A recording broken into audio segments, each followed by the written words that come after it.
kung bakit hindi pinayagan si Vice President Sara Duterte na makita yung kanyang tatay, bakit hindi pinayagan yung choice of doctors ng Pangulo para makapasok sa Villamor Air Base. Are these material questions as of the moment, or are these immaterial already?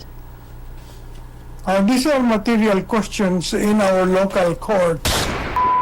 Nako, napakalaki ng problema nila na to kasi former Associate Chief Justice na ang nagsabi na merong irregularidad doon sa ginawa ng administrasyon ni Marcos Jr. dito kay dating Pangulong Rodrigo Duterte. Duterte ho mga kababayan, kompleto na. Number 42 sa balota. Mata Doc Martes, kasama na ho siya sa ating mga kandidato dyan sa baba. Wala ho tayong maraming tarpaulin, kaya lagi ko sinasabi sa inyo dito, i-share nyo ho ang ating mga video para kahit paano masaulo ng ating mga kababayan, ng inyong mga kamag-anak, ang ating mga kandidato. Nandyan na ho sila lahat. Itong si Pastor Apollo Kibuloy, Senator Bato de la Rosa, Senator Philip Salvador, Senator Christopher Bongo, Senator Lambino, Senator J.V. Hinlo, nandyan na ho pagmumukha nila. Wala ho tayong pambayad ng mga tarpaulin sa pagtulong sa kanila, pagpapaprint ng sandamukal na poster para maipaskil kung saan-saan, tapos pupunitin lang ng mga merong saltik sa utak. Kaya dito na lang ho natin sa PH Update, ibandera ang pagmumuka ng ating mga kandidato. Kumusta ho kayo lahat dyan mga kababayan? Welcome back sa PH Update. Muli ho tayo nagbabalik sa panibagong reaction video. Pero bago ang lahat ng yan, isang like at subscribe. Masaya na ho tayo dyan sa mga gusto sumali sa ating community. Yung join button, nandyan lang ho sa baba. Ayun na nga, PNP Chief sinisi social media sa impresyon na lumalala ang krimen. Hindi naman. Kayo kasi, itong mga ganitong klaseng video, ito, asang-ayon naman ako kay Romel Marbil dyan, sakyan ho na, ito sakyan natin yung kaano niya, yung mga trip niyang ganyan, sakyan na lang ho natin. Para sa mga kababayan nating, mga commuters, kung tawagin mga pasaheros, ito,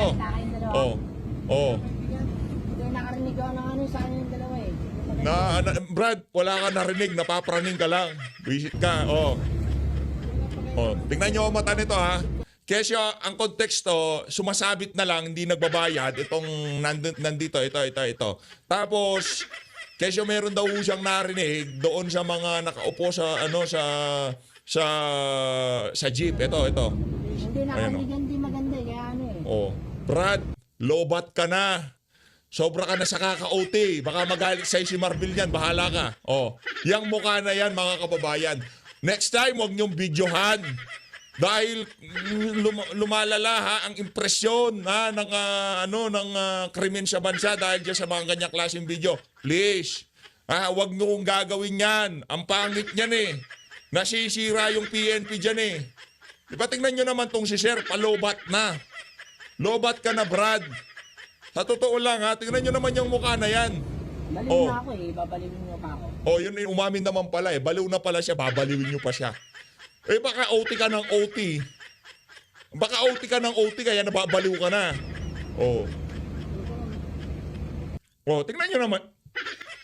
Tingnan nyo naman yan, mga kababayan. Next time, kung makakita kayo, magkaroon kayo ng ganitong klaseng inkwentro sa mga mahilig mag-OT, nagpapahaba ng oras kasi mahirap ang buhay. Di ba yung sabi ni Marbilo? Yan ang konteksto. Next time, kung sakali, meron kayo makakatabi, meron sumabit sa jeep na ganito ang inaasta. Naku, lalim ng mata mo, Brad. Kung tatay mo lang, babatukan kita. Diba? Tignan nyo naman yan, mga kababayan. Tsaka, aminado ho siya na baliw na siya, babaliwin nyo pa siya. Diba? May salita ba kayo dalawa? Gulpi. Kung ako dito, kung ako nandito tapos meron lang ako isa kasama, gulpihin na yan. Di ba? Bigyan na yan. Anong trip yan, Brad? Sumasabit ka na lang, naninindak ka pa. Hindi, kalma lang tayo. Huwag tayong magipagganyan. Kung meron akong kasama dyan, tapos mahiling manggulpi, papagulpi ko. Di ba? Lasing ka o bangag? Pero sa tingin ko, hindi yung ganyan yung lasing Kasi pagka lasing, babagal, teka lang, susuka ko. Walang lasing na ganyan. Yung lasing, hindi makakasabit sa jeep, mahulog ka dyan, Brad. Di ba? Kaya ang suspecha ko dito, overtime yan, OT yan. Ngayon, low bat na, kaya ganyan umasta. Oh, Hindi, bakit? Ano problema mo? pango. Kaibigan. Ha? Oh. Ano to? Hindi, nagsalita. Tapang, kami, oh. Hindi nga kami nagsalita. Oy, Marbel, yan. Imbis na kasi atupagin nyo, yung mga bumabati ko sa administrasyon, yung si dating Pangulo Rodrigo Duterte o mga Duterte, di ba? Yan yung mga atupagin nyo. Kunin nyo, tanungin nyo kung saan niya kinukuha yung gamit niya. Di ba? Kung sinong nagsusupply sa kanya. Kasi kayo naman mga kababayan, di ba? Ang tagal na ho natin sa Pilipinas. Karakas pa lang ho ng mga bangag, alam na natin. Maya't maya nakakakita ho tayo ng nag-i-speech ng bangag, di ba? O, alam na ho natin. O. Kaya pagka nakita nyo, medyo tagilid dito, kung merong tali, itali nyo na. Kasi baka kung ano pa gawin yan eh. Ako nga, medyo natakot ako dito. Paano kung merong panaksak yan? Paano kung merong armas yan? Di ba yung nagsabi na ano bang problema mo? Hindi ko kasi ganun eh. Hindi dapat ganun pagkompronta sa mga ganyan. Baliw na nga, inamin na niya eh.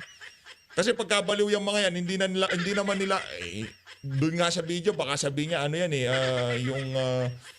palayain pa nga yan kasi aaddi niya. Baliw na ako eh, ano ba?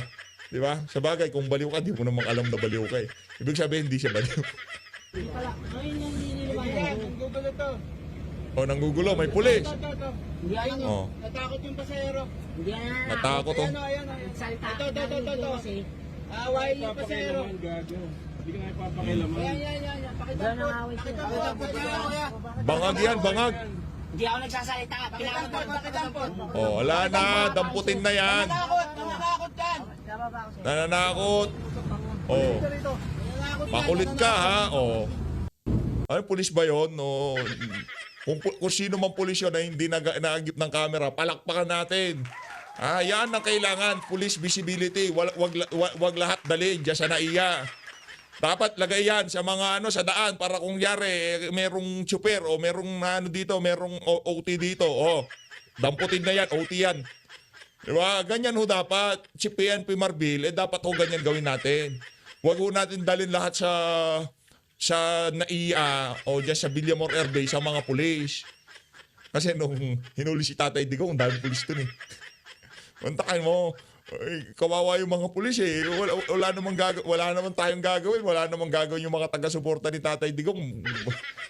Puno ho talaga. Grabe naman, sabi ko, ibang klase talaga itong mga to. Ano ho sila, yung pinag-OT yung mga pulis. Eto na, rekta na ho tayo dito kay ito kasi yung sinasabi natin kahapon. Ito yung sinasabi natin kahapon dito na nakakabahala na ho talaga yung mga nangyayari sa ating bansa pagdating sa peace and order. Ito, pakinggan nyo ho ito mga kababayan. Gusto ko kayo ho ang mag-react dito. Ilatag nyo ho yung mga punto de vista nyo dyan sa comment section. Sa mga sasabihin sa atin, ikukwento sa atin, nitong si Tita Mel. Pakinggan nyo ho natin mga sasabihin na itong si Tita Mel. Ito.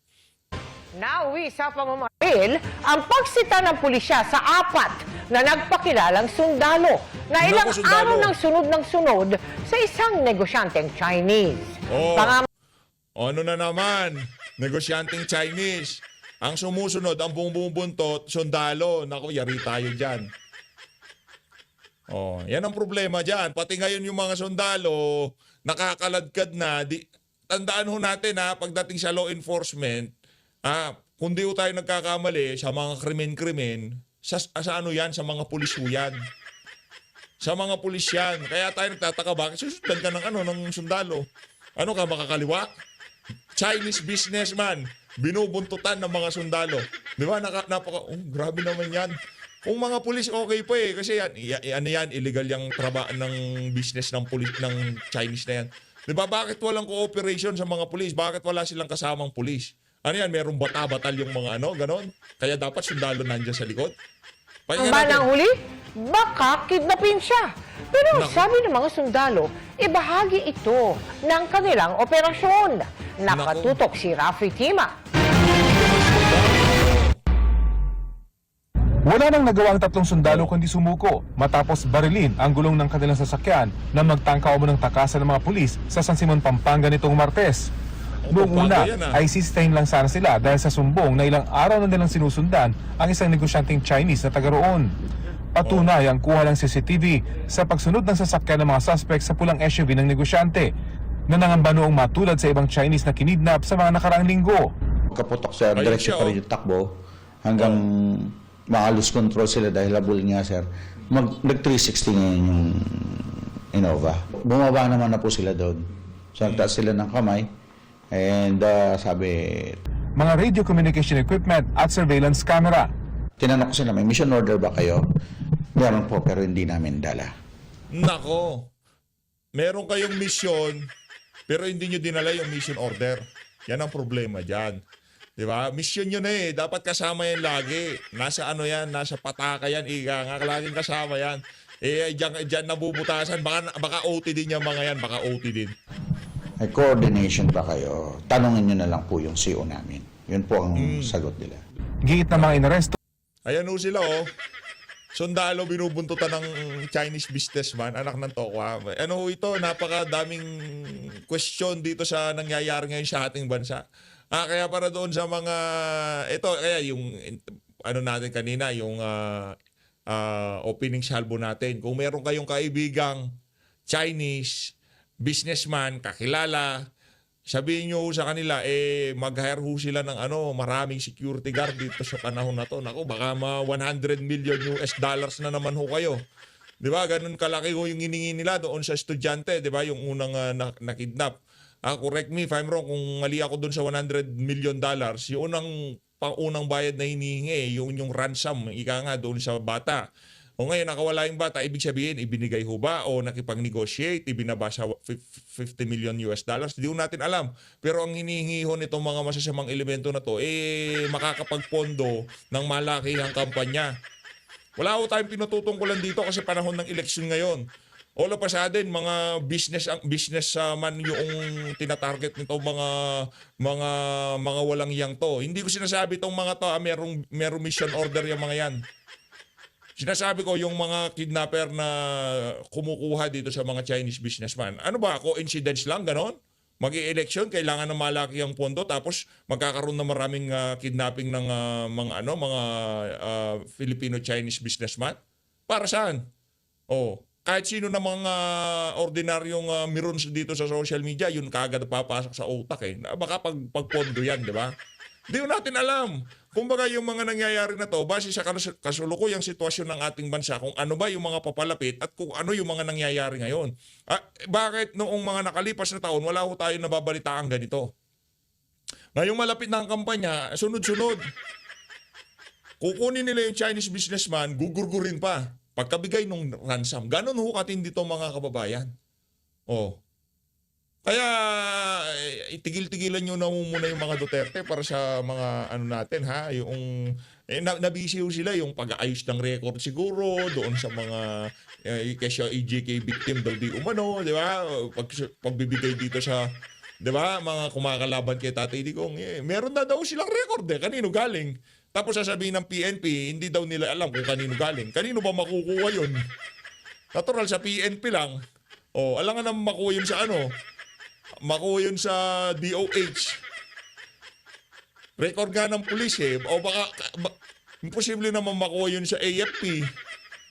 Natural, PNP yun. Record ng PNP. Manggagaling sa PNP. Pambihira Tuloy. ito, lihitimo ang kanilang operasyon at pagtiktik sa negosyanteng Chinese. ISAP nga, yun ang sinasabi po nila. ISAP nga kami.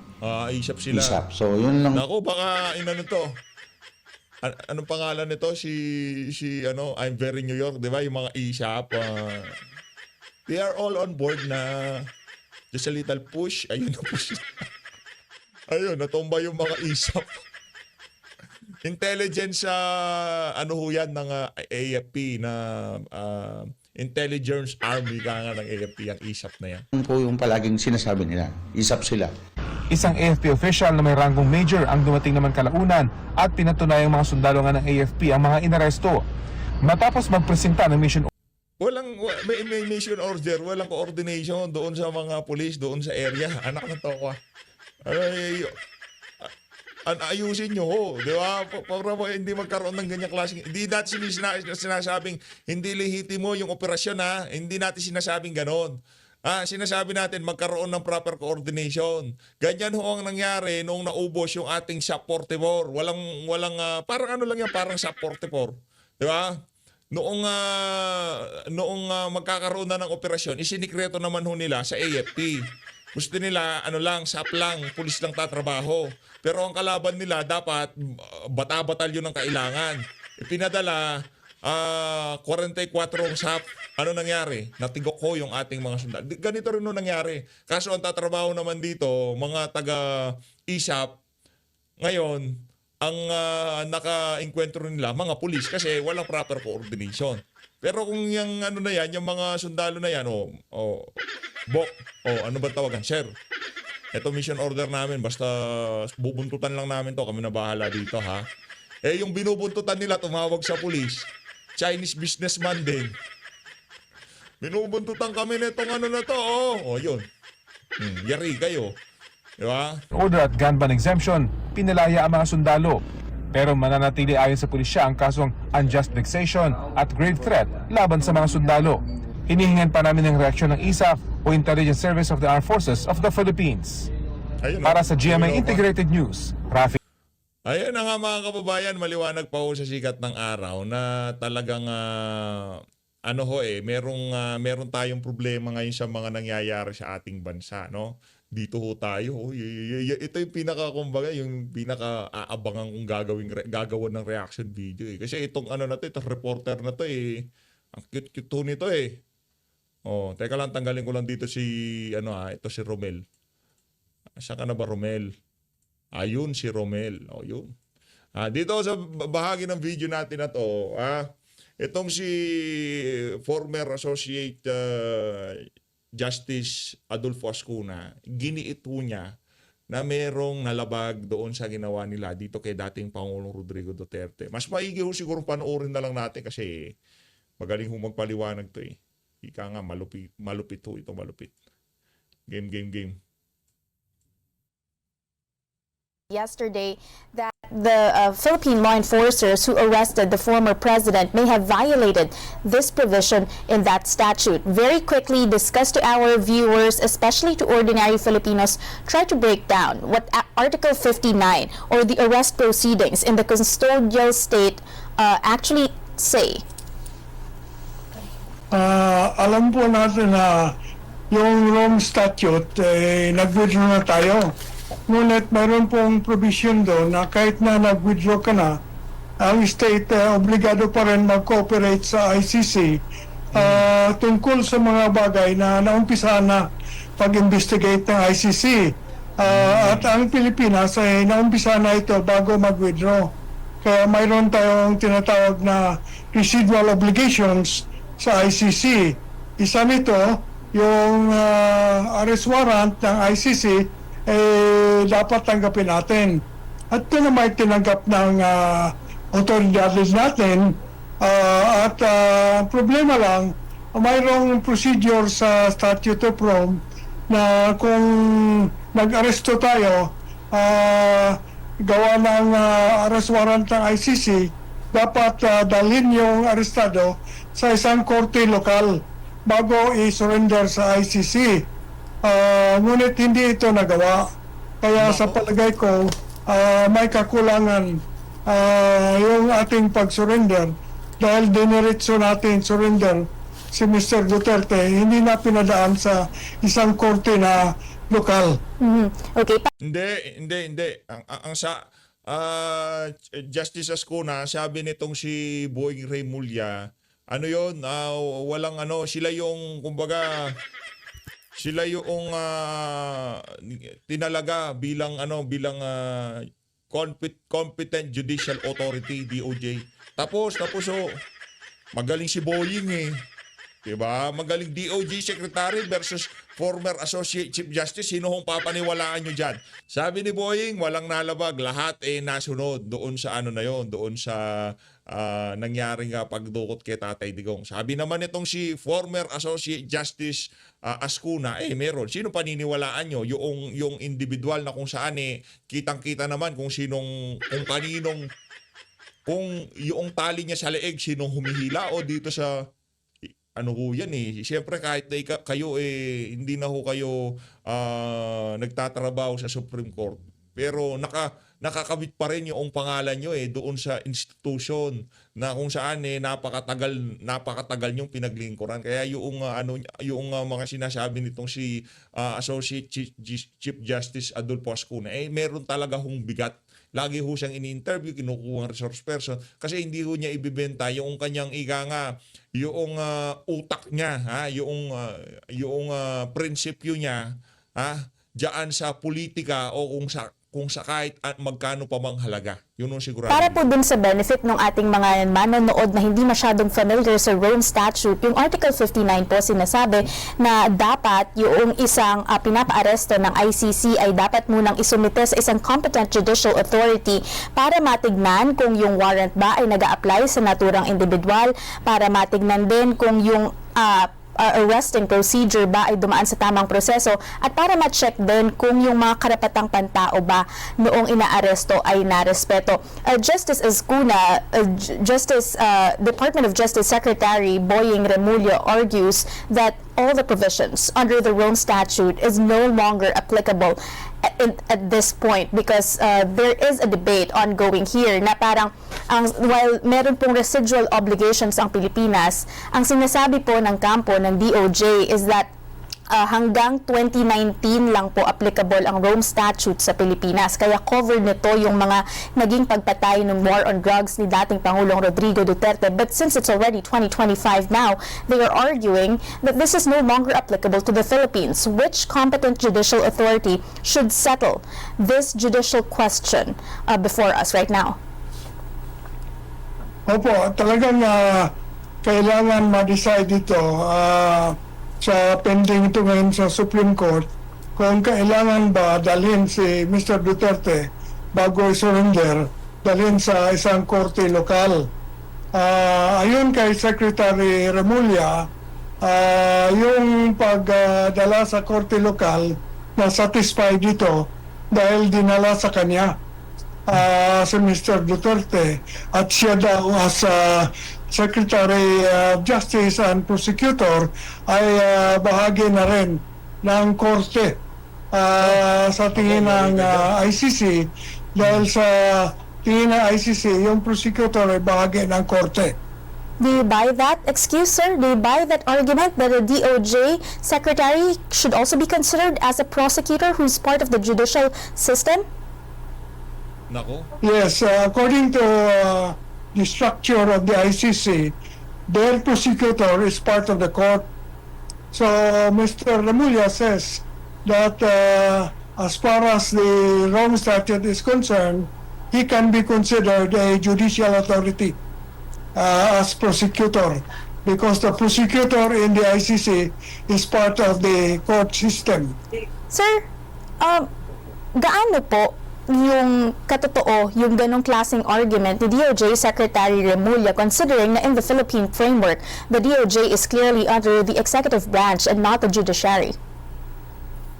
Yes, that is the problem because unlike in Europe where their prosecutor is part of the judiciary, in the Philippines it's part of the executive and therefore it might not fulfill the requirement under Article 59 of the Statute of Rome na dalhin ang akusado sa harap ng isang korte talaga. Hindi Yun nga mga kababayan, ang problema dito kay Boying Remulla, yung Rome Statute, pagka-convenient lang doon sa naratibo ng administrasyon, doon lang ginagamit. Kagaya dyan sa yung competent judicial authority magiging DOJ dahil doon sa na yon kinukonsider na competent judicial authority yung DOJ. Ngayon, pagdating naman sa saligang batas natin, hindi ho. Ang DOJ nasa ilalim ng control ng executive ng presidente. Kaya decisionan. Kahit hindi pa ho dinidesisyonan, sa tingin ho natin mayroong problema talaga doon sa argumento nito. sa prosecutor. Opo, so you still see this as a violation, sir? Na hindi dapat po i-count ng publiko o ng ICC o ng Competent Judicial Authority in the Philippines ang isang DOJ secretary as a sort of competent judicial authority kung saan dapat iharap ang isang akusado ng ICC? Opo, yan po ay isa sa mga question na siguro madidecide ng Supreme Court whether or not na substantial. At sa tingin ho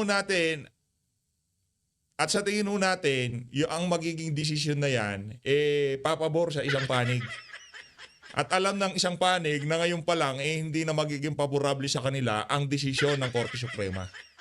At sa tingin ho natin, yung isang panig, tinatrabaho na ngayong mga panahon na to, yaang magiging desisyon ng Korte Suprema kung magiging pabor o hindi magiging pabor sa kanila.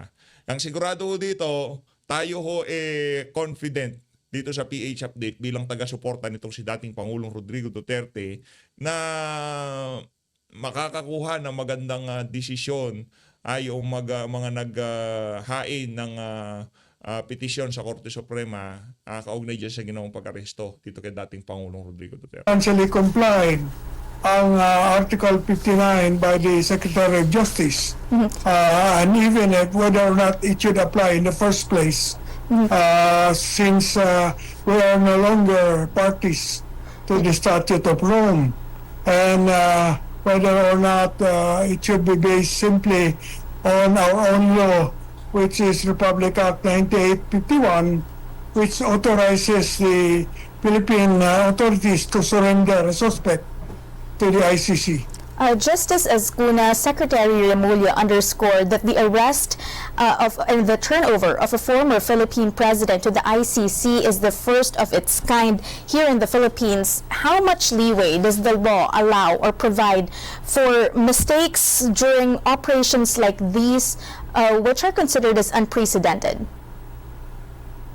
Well, there is, I think, debatable issue here, whether or not under our own laws, which authorizes the surrender of a suspect to ICC if it is already investigating him, whether or not that must be pursuant to a treaty or no more because of the last sentence of Section 17 of our Republic Act 9871, which says that the surrender or the extradition must be pursuant to a treaty.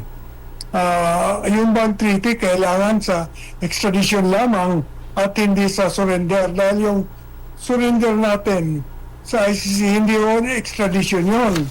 Yung extradition is surrender to another state, but surrender to a court is not extradition. So if the treaty is required only for extradition, that means it's not required for surrender to a court. Yun po ang issue na madi-decide ng Supreme Court siguro. Justice, with the absence of a clear treaty, ano po yung ibang batas na pwedeng sandalan ng DOJ at ng PNP sa pag-aresto nila sa dating Pangulo? In the absence of a treaty, ang aresto mag-justified on the ground that we have residual obligations even if we have withdrawn from the treaty. Ngunit yung pag-surrender, ayun mismo sa Statute of Rome, dapat dalhin muna sa local court. At yung prosecutor, hindi naman yun court. It's part of the judicial system in the ICC, but not in the Philippines. Sir, what cases can be filed against those who may be found liable for irregularities in the arrest of former President Duterte? Nako, yan na nga ba? Yung pag-arrest natin, tingin ko legal dahil meron tayong obligasyon na mag-cooperate pa sa ICC. Ngunit ang pag-surrender sa ICC ay kailangan may base. Kung ibase natin sa Statute of Rome, hindi nasunod yung procedure sa Statute of Rome na kailangan dalhin sa isang korte. Kung ibase natin sa ating sariling batas, yung 9851 na yan, debatable din dahil nakalagay doon sa 9851 yung surrender must be pursuant to a treaty. So sir, ano po yung mga kasong maaaring kaharapin? Halimbawa nila Justice Secretary Remulla, ni CIDG Chief Yun yung lagi niyang pinipilit ditong si Justice Ascuna. Dapat mayroong treaty kung magsusurrender ka. Hindi yung sa korte, ha. Treaty ko kasi sa bansa-bansa yun eh, di ba? O yung treaty pinirmahan na Rome Statute, nag-withdraw na tayo, so wala ng treaty. So saan nila dinala itong si Tatay Digong? Ibinigay ho nila sa isang korte na kung saan hindi naman ho yun sakop nung laging sinasabi nitong si Boying Remulla na pwedeng mag-surrender, hindi extradite. Nag-surrender itong si dating Pangulong Rodrigo Duterte. Kung mag-surrender, dapat meron treaty. Wala naman hong treaty. Tore, ano-ano po yung mga kasong maaaring isampa sa kanila if a court finds that that they indeed skirted around certain laws? Maraming possibility na isasampa sa kanila.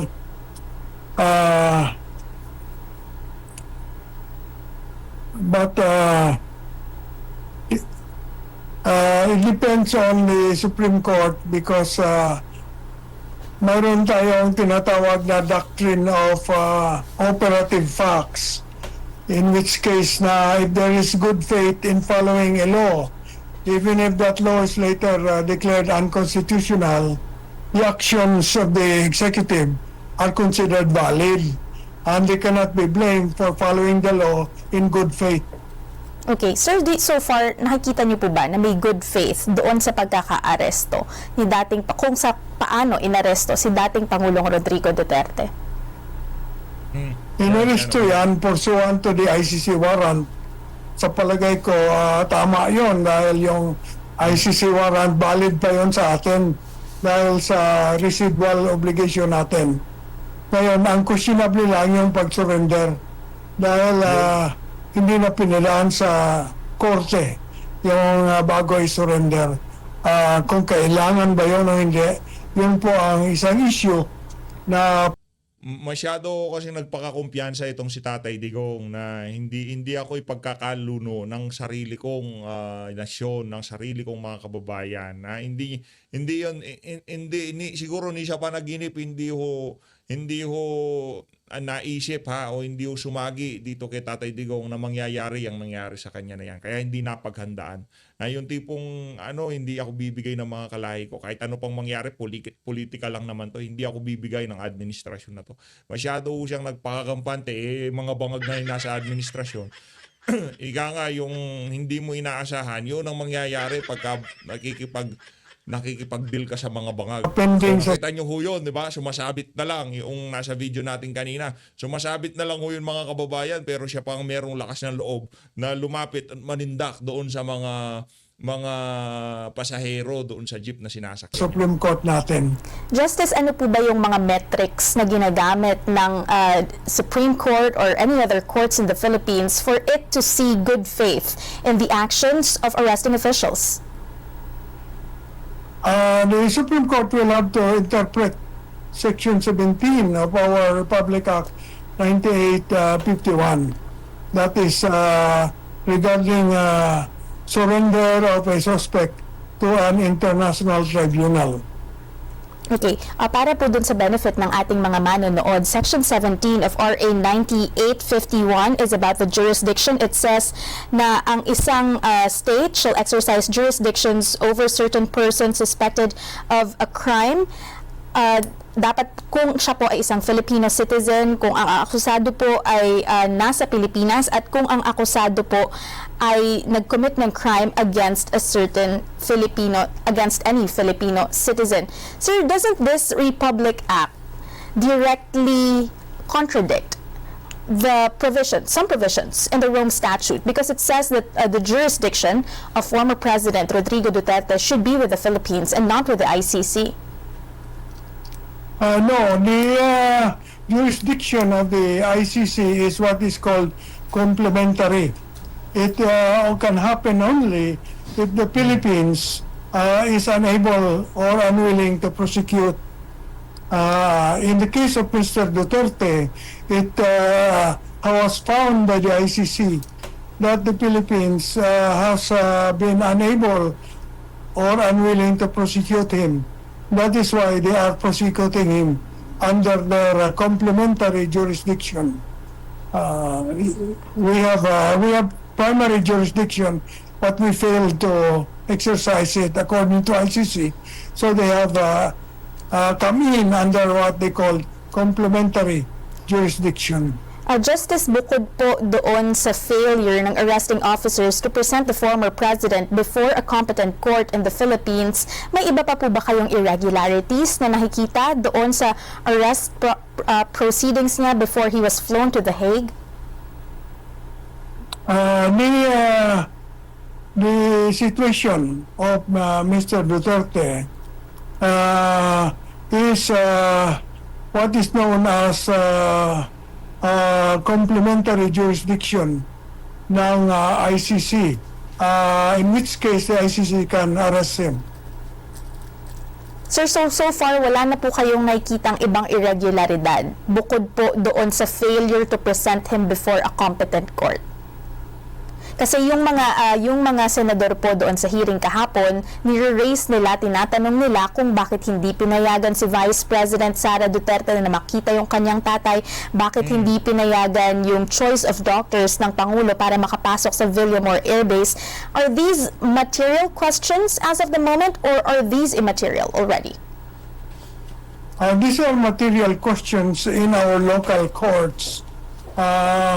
Whether or not Mr. Duterte was accorded his rights under Philippine law and the Philippine Constitution. These are before being handed over to the ICC.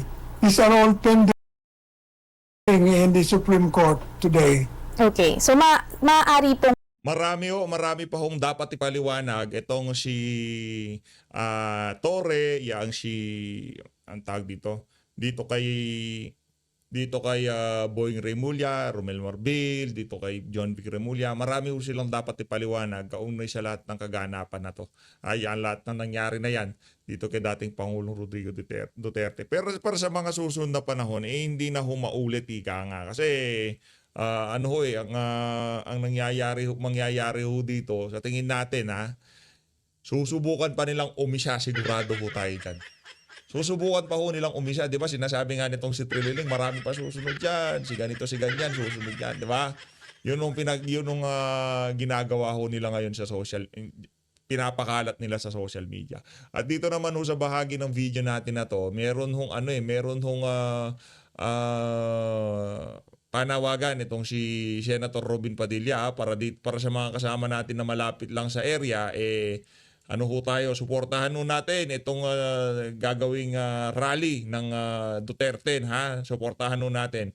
Ito, na-post na rin naman to sa social media, kaya ipalabas na rin natin dito sa PH Update. Pakinggan natin to mga kababayan. Bilaban para po suportahan siyempre ang inyo pong Vice Mayor, ang amin pong tinatakbo dyan, si Patrick Rellosa. Andyan po kami lahat, abangan nyo po kami para tayo po yung magsama-sama para sa ating bayan.